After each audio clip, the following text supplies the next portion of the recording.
we were recently bought by the BIC company, the company that makes, the biggest supplier of pens and lighters and razors in the world. And they purchased us for over $40 million.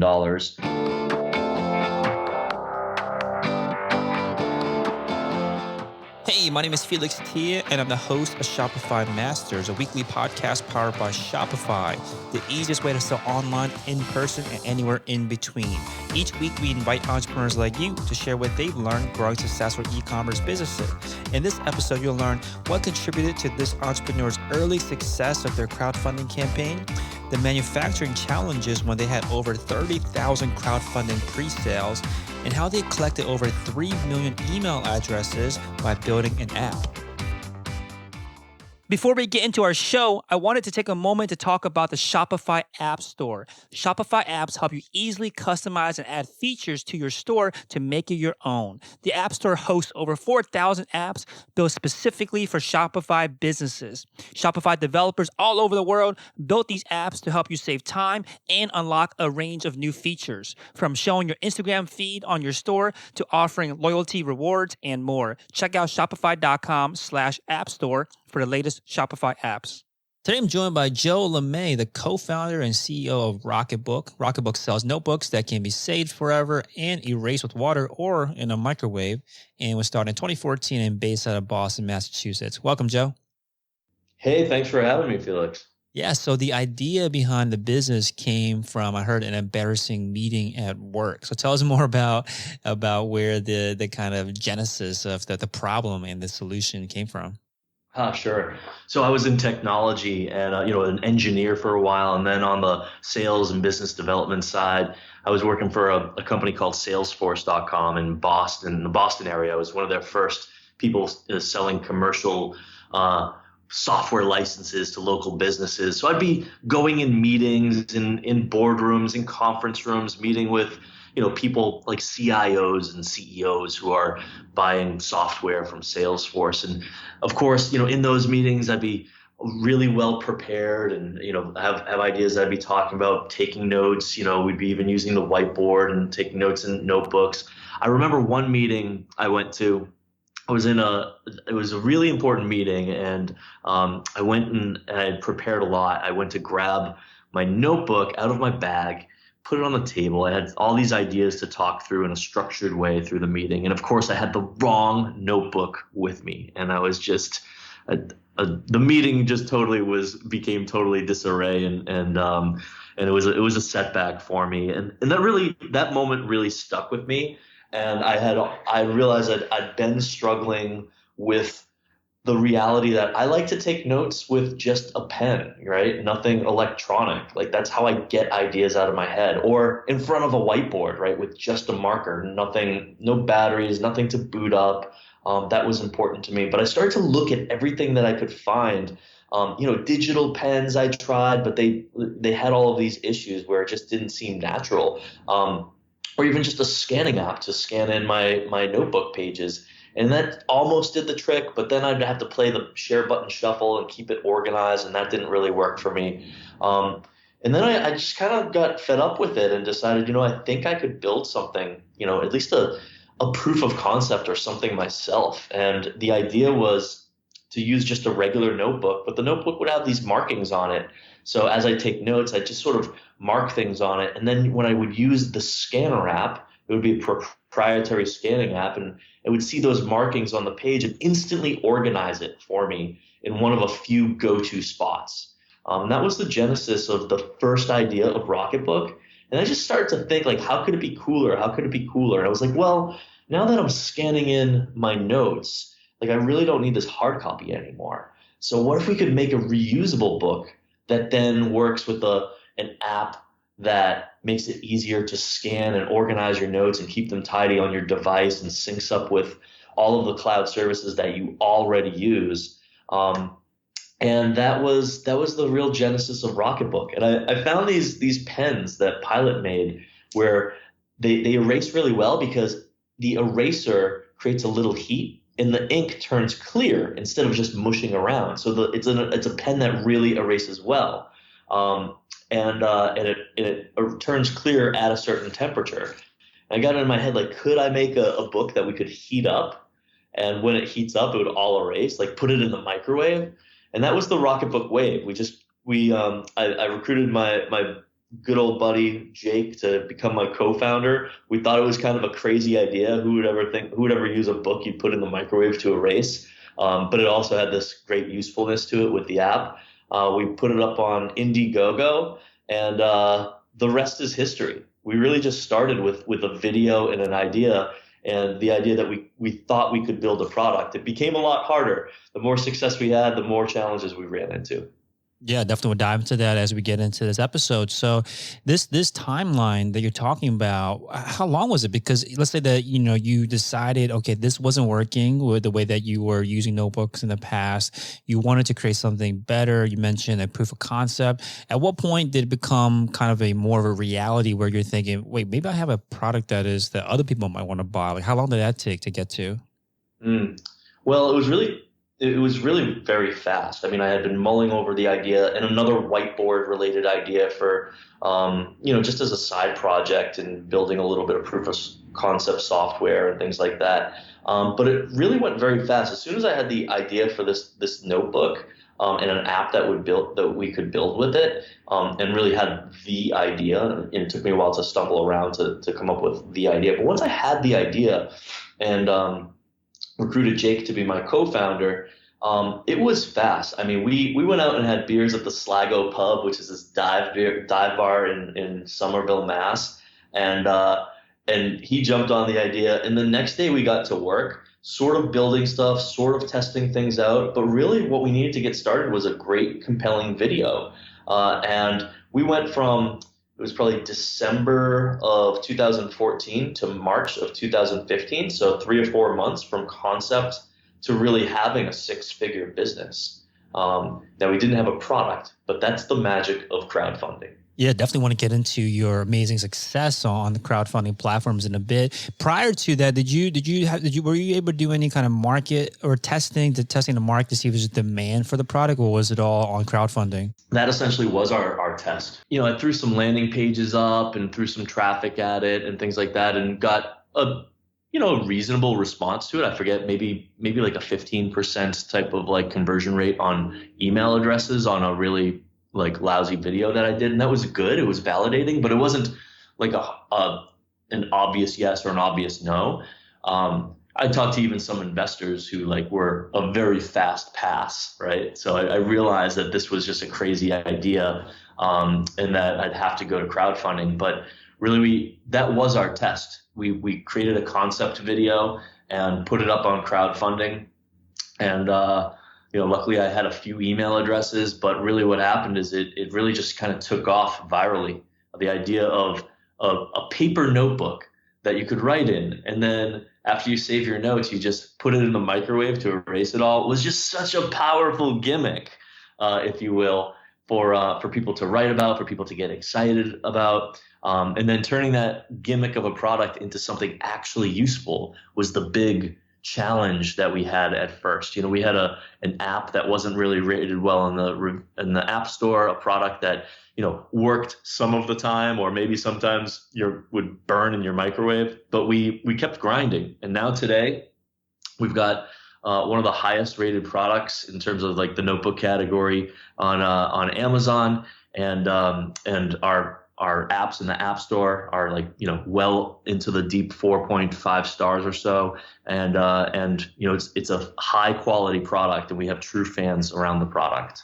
Got it. Yeah. So you mentioned that the key to kicking all of this off was to go on crowdfunding, but you said that you needed a video first. So tell us about that. Like, what was important to include in this video that you feel contributed to the very early success with crowdfunding? Yeah, you can see it if you Google Rocketbook Wave Indiegogo. You can probably find our original Indiegogo campaign, and it was really just me, Jake. We had rented an Airbnb that was pretty nice, so that we had a good backdrop, and it was just us and a nice SLR camera that I'd probably spent like $500 on, and I found this guy Kyler to do a little bit of the editing for me on it and do the voiceover stuff. but we just wrote a compelling script, had some good grabbers in it. Just started it off with what if you could write in your notebook and make sure that all of your notes are saved, securely in the cloud. And what if when you're done you're using your paper notebook, you could erase it all with the push of a button? And well, you can. That's the Rocketbook Wave. And then it shows it like going in the microwave. So it kind of pulls you in with this grabber. But it was really just me, a tripod, Jake, and another person helping us with the video. Super low budget. We did not spend, if you look at the videographic quality, it is not a high videographic quality at all. But the script was really good. It worked. It showed what it was going to do. It got the concept across. It pulled you in with grabbers and what if questions and little zingers and things like that. And the product itself was just made for crowdfunding, just getting an individual excited about a new product, or was kind of a gadget or something that anyone could use and maybe does use, a notebook, but like bringing it to the next level. And I'll tell you, we were renting this Airbnb out in San Francisco. We were preparing for something called the Launch Festival, so we could launch in this on stage in front of a few hundred people.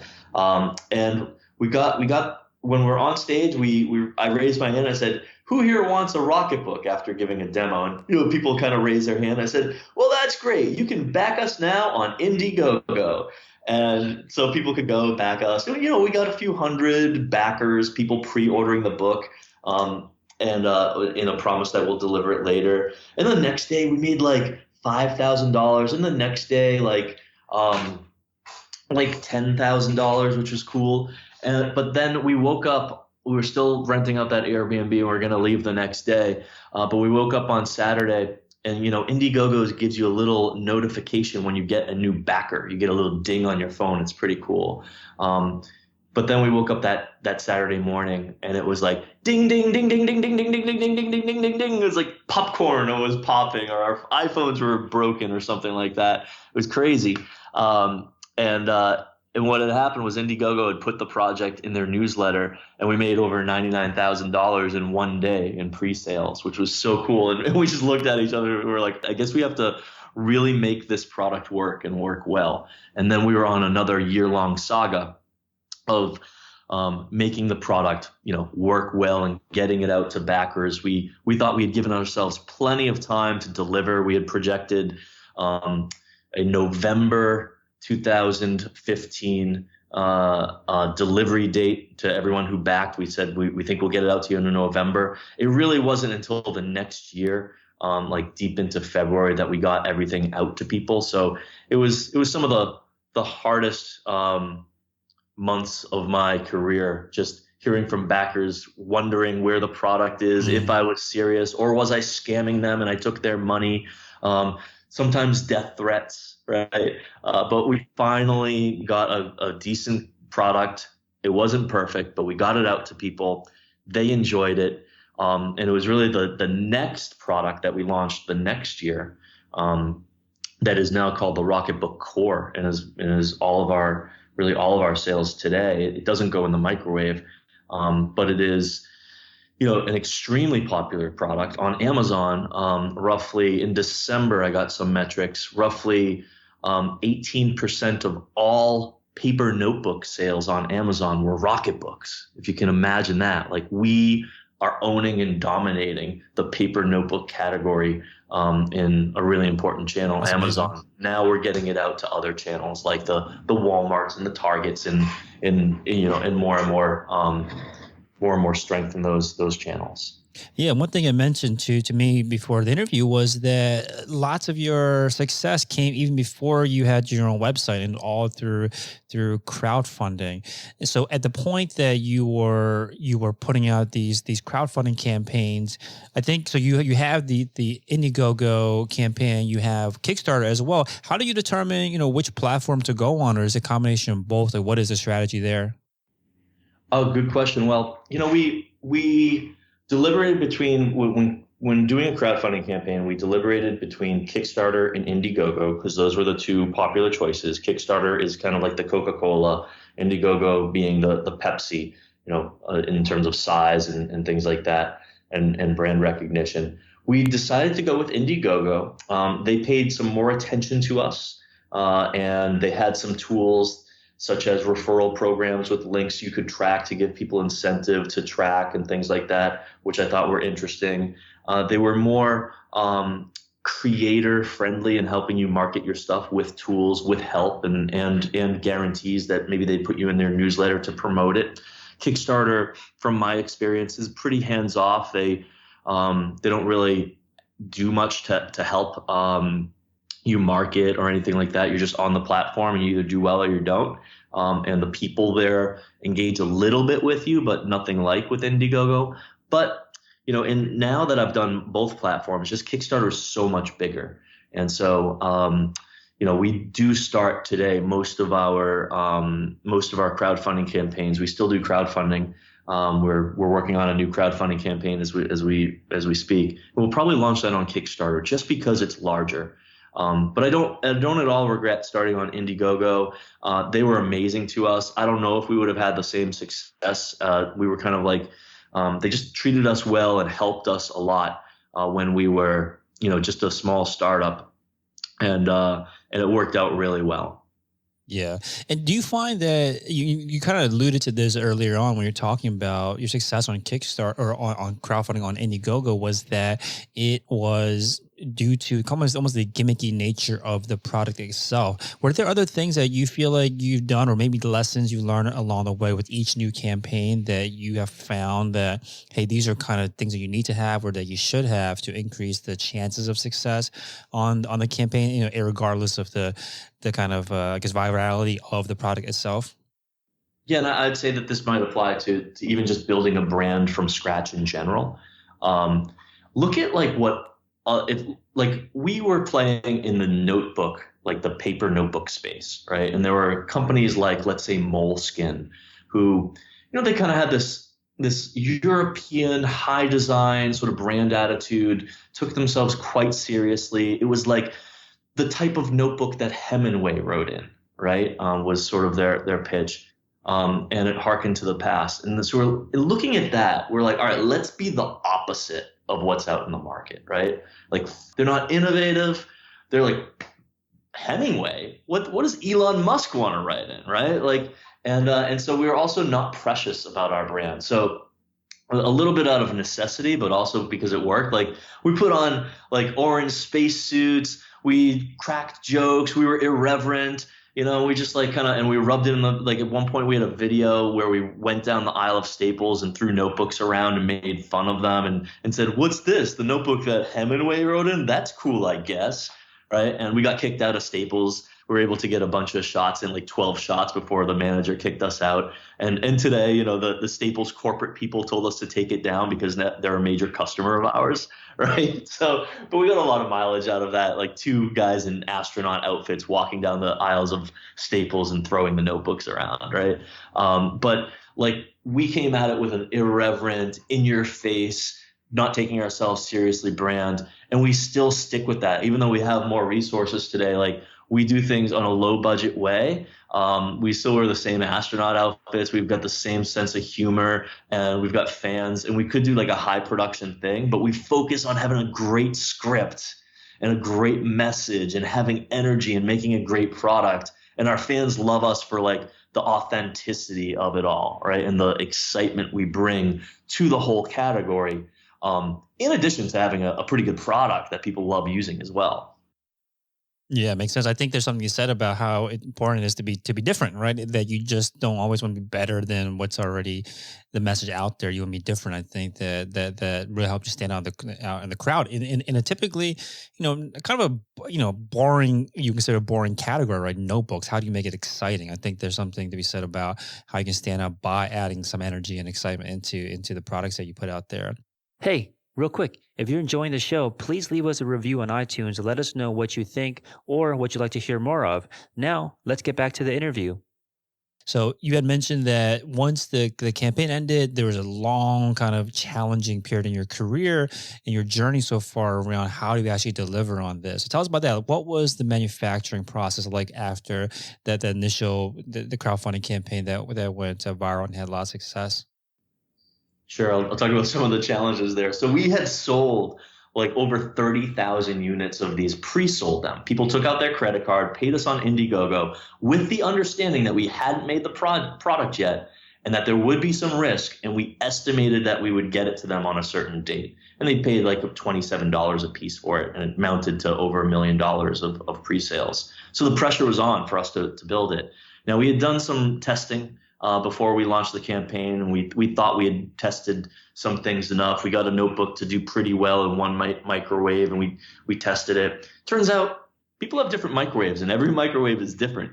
And if you put a paper notebook in one microwave for a minute, the ink might not get warm enough to erase. But put the same notebook in another one for a minute, not only will it get hot enough to erase, it'll burst into flames, right? So we realized that we had a lot of work to do.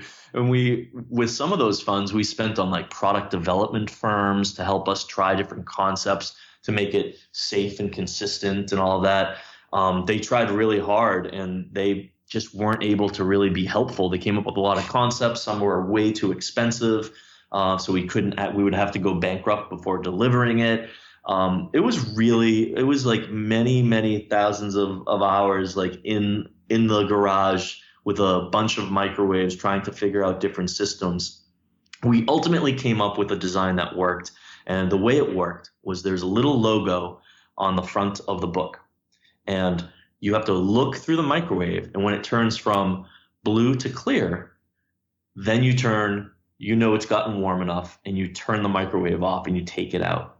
So that was one. So that might take 30 seconds in one microwave or 3 minutes in another, but that was like a universal thing there. The other thing that we had to do was in some microwaves they have hot spots. So one part of the book will like get really hot and burn while the other part of the book still isn't hot. So we had to figure out a way to like equalize the microwaves in the microwave. And we figured it out. You just take a mug of water, fill it up somewhat, put it in there, and it starts to absorb a lot of the microwaves and disperse it in a sort of chaotic way so that the book gets pretty consistently warm, or consistently enough warm.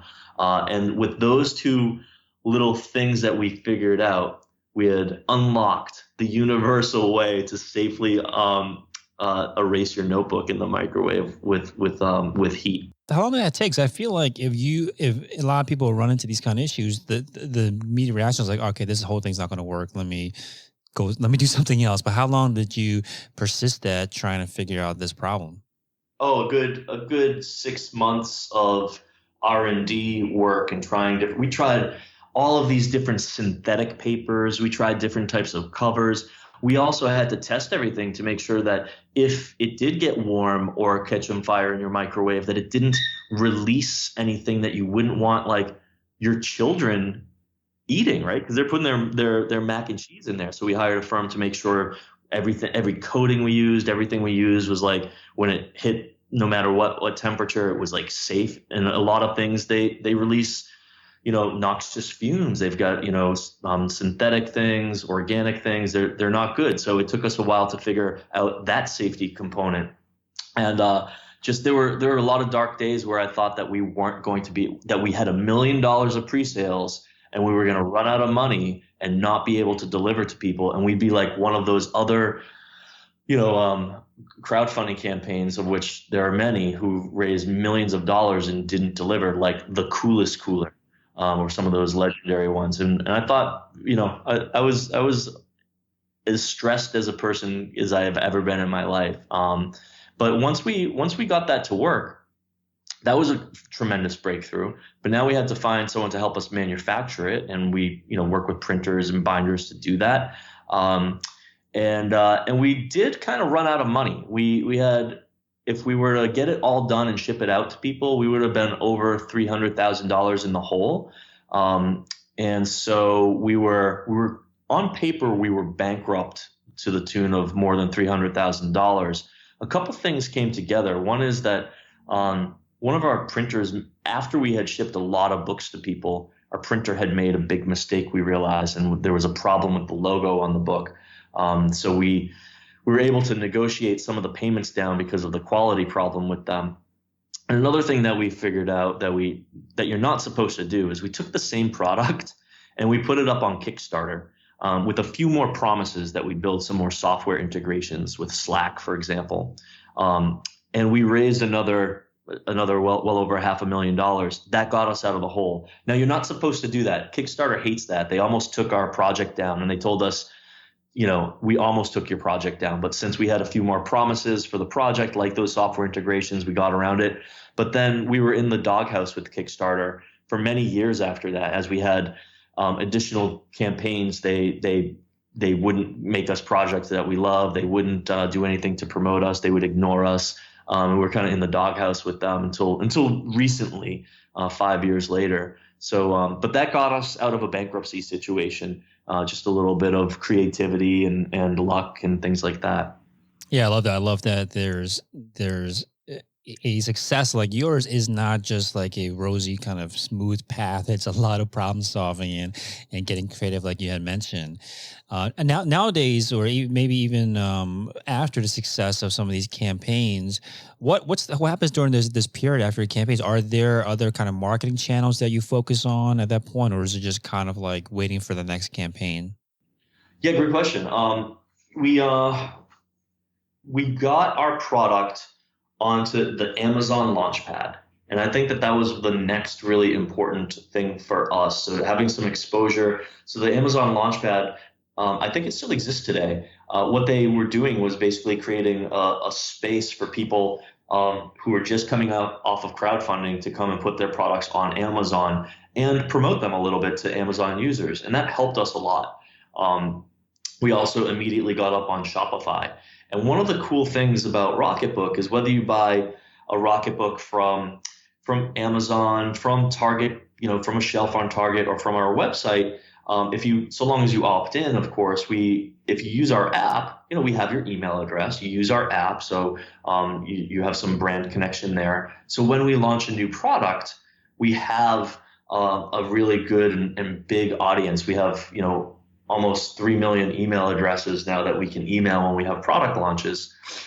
So, for example, last year in 2020, we came up with a planner, right? A reusable planner. And, this is built on our new technology that doesn't go in the microwave. You just use a little water to erase it, and it all erases perfectly. But we hadn't had a planner before. And when we launched the planner, and this is in the middle of a pandemic, right? We launched a new product in a new category and then quickly shot up to be one of the top 3 products on Amazon in the planner category. And we were able to do that because we had a great fan base. We'd been building a relationship with them, continuously showing new products, each with its own funny, humorous, and entertaining launch and video. And then when we launched the planner product in the middle of a pandemic, boom, we were able to dominate the planner category like really, really, really quickly. So you can imagine how impossible that'd be if you didn't have that direct-to-consumer communication channel and relationship. If you wanted to just launch a new planner through retail, or any new consumer product like a pen, it would take years to really get and dominate the category, but we're able to do it in months. Thankfully to the investments we've made in email marketing, e-commerce on Shopify, right? And having that today, about 10% of our sales are done on e-commerce and Shopify, but they're extremely strategic, right? And they're a way that even if people buy off of Amazon, they're often coming to our site and looking at our site for more information as well. And then those 10% who do shop on Shopify, we definitely have most of their email addresses and build a relationship with them as well. But we can leverage those relationships to help promote other channels, make sure we're dominating them too. Yeah, that's a real good point about how you mentioned you have an any database of 3 million customers, and it's because of the app, right? Because otherwise, if you were selling any kind of any other kind of product through a platform like Amazon or in retail, you're not going to have access as easily to those email addresses. So I think that's a great revelation, I think, for a lot of people. Like, oh, maybe there is a component that makes sense for people to connect with me outside of the product. Let's talk about the app a bit. So you mentioned that when you first started this thing, it was kind of had a lot of rough patches with the app, but nowadays you got 18,000 almost perfect reviews on the Apple App Store, 9,000 reviews in Google Play Store. So tell us about the process of creating the app from the beginning and the kind of refinement that it's gone through over the years. Totally. So it's an app where it uses the camera to look at the notebook, and then it scans it in as you might imagine, like a sort of like a cam scanner or Scannable or Genius Scan. But it does a little bit more. It's all built. It's really built for handwritten notes. So as you pointed at the page, it auto crops and color pops and makes that image really vibrant before it stores it, on your device, or syncs it with the cloud services you already use, like Google Drive and Dropbox. It also does really decent handwriting recognition. So with handwritten text, it'll transcribe it for you. If you type in the top like hashtag meeting with Joe, it'll turn the document into meetingwithjoe.pdf for you and create smart lists as you do little check boxes and you write your little to-do lists. All of these things we're enriching with smart things to help you with your handwritten notes. And it's really from that handwriting intelligence layer and really amazing scan quality that we've built over the years, why it went from a 3-star product on the App Store to what it is today, which is a 4.8-star product on the iOS App Store, for example. And so that's great, because the more people use the app, the more likely they are to be interested in the next product that could work with that app as well and build out. People have various sizes of notebooks. We have a whiteboard product as well. So anyone using a whiteboard can throw beacons on their whiteboard to turn it into one that works with our app. So you can scan and store and organize it digitally, even stream it in real time if you want to share what you're doing on the whiteboard with someone live through our Snapcast technology. And then we also use Klaviyo as a tool to manage all of our email marketing. So all of that onboarding, you sign up for the app. We want to give you information of how to utilize it, know about all of the features. That's super important. You also, after your first scan, the first time you really use it, you get a survey from us, a type form survey, and we ask you a net promoter score. Would you recommend this to a friend, 1 to 10? And then we get some feedback, and we get tens of thousands of survey results every year. And in real time, nearly, our customer service team now goes through all of them and applies tags, and then gives a report to our product team, so we can see the big and the small things that people are complaining about that might be preventing them from being promoters of the product. And every month we look at that and we figure out, what are we going to work on next based on this feedback to make the product a little bit better, right?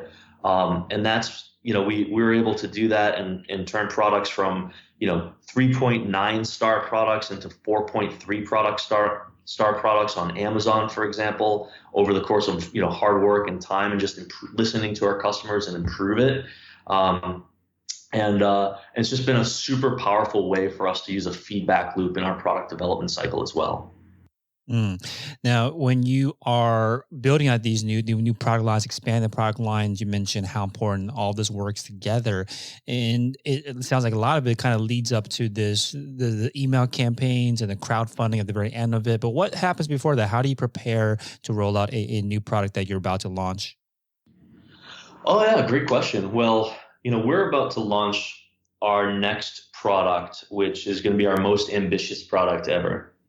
It similar to our more recent Rocketbook Core products, it has synthetic paper. It comes with ballpoint pens that you can buy Pilot, that you can get replacements for like $1 or $2 anywhere. So it's just a regular paper and pen, but it's synthetic paper, and you can erase it with a little bit of water, and it's just like endlessly reusable. So that's not new. But what is new is that it comes with a beautiful folio, so it looks more high design and well designed than any journal you've seen out there, and more futuristic as well. But also the way it works is it's modular, so you can buy different page packs, and it has this little, instead of a regular binding, it has these three little rings, these three little metal rings that bind a page pack together.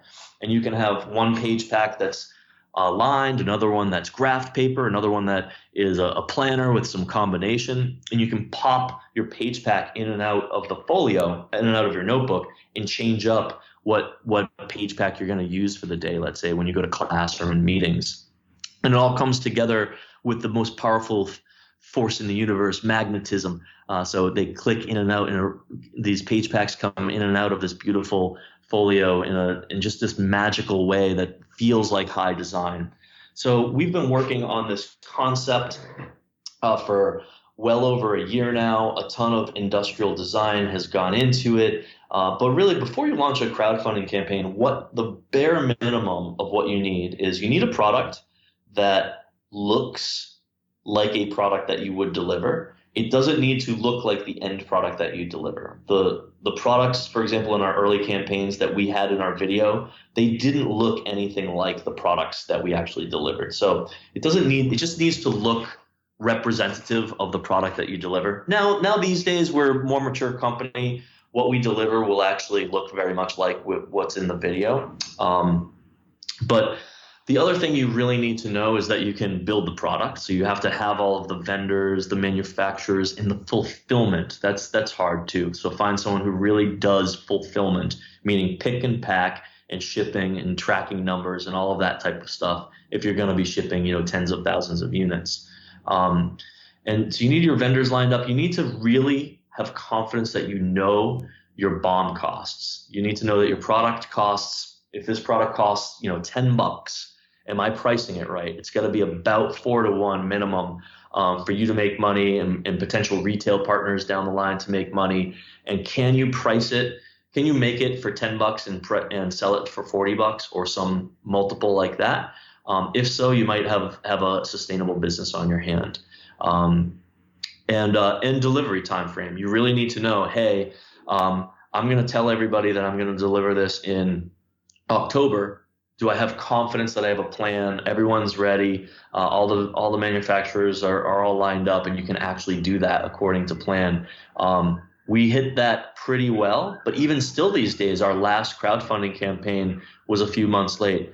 And then, partly because we were in a pandemic and we had a few road bumps there. But things just come up that you wouldn't expect when you're making a product, a physical product from scratch. Things come up that you can never predict. So there's always risk. You can never take all the risk out there in the first build. So that's really it. You really need to be able to make a great video, have a product that looks good so you can make that video, some good marketing, copy, make sure you know your BOM costs, make sure you've got all your vendors lined up, and make sure you can deliver reasonably on time. And then you might have, if you've got the unit economics right, you might have a good crowdfunding campaign and a good business on your hands. Awesome. So now what do you spend your time on these days? And with the growth of the company and being in retail and all of these online and brick and mortar retail spots, what do you focus your attention on these days? Well, we were recently bought by the BIC company, the company that makes the biggest supplier of pens and lighters and razors in the world. And they purchased us for over $40 million, which has been a great milestone for us. But I'm still, heavily engaged in running the company. My title is still CEO. And I'm spending a lot of my time on making sure that we have the right initiatives in place to drive growth, making sure that we have the right teammates in the right spots, and we're building the right culture to continue to grow at an amazing clip and build this into what we think could be a billion-dollar brand someday. Awesome. So the website is getrocketbook.com. And I'll leave this last question. What do you think has been the biggest lesson that you've learned from the past year that you want to apply moving forward? Oh, I think the biggest lesson that I've learned over the last year is just now that our company is becoming a somewhat, mature or 50-person company, like how important culture is. Because I used to be the leader who did a lot of stuff, at least, a lot of the stuff going on in the company. Today, I can't possibly even be aware of all the stuff going on, but making sure that we have the right processes, in terms of like just cultural dynamics going on, making sure we're giving feedback to each other so we can make each other better and better, making sure we have A players in every spot so that the A players that we do have are excited to perform at their best, because they know when they hand the ball over to someone else, they're handing it over to an A player as well. And having a workplace and a culture that is high performance, and then working toward a vision that everyone believes in and is motivated by, and helps us really seize the opportunity that we have and build an amazing company. Awesome. Thank you so much for coming on and sharing your experience, Joe. All right. Hey, thanks so much, and really appreciate the opportunity. Thanks for tuning in to another episode of Shopify Masters, the e-commerce podcast for ambitious entrepreneurs powered by Shopify.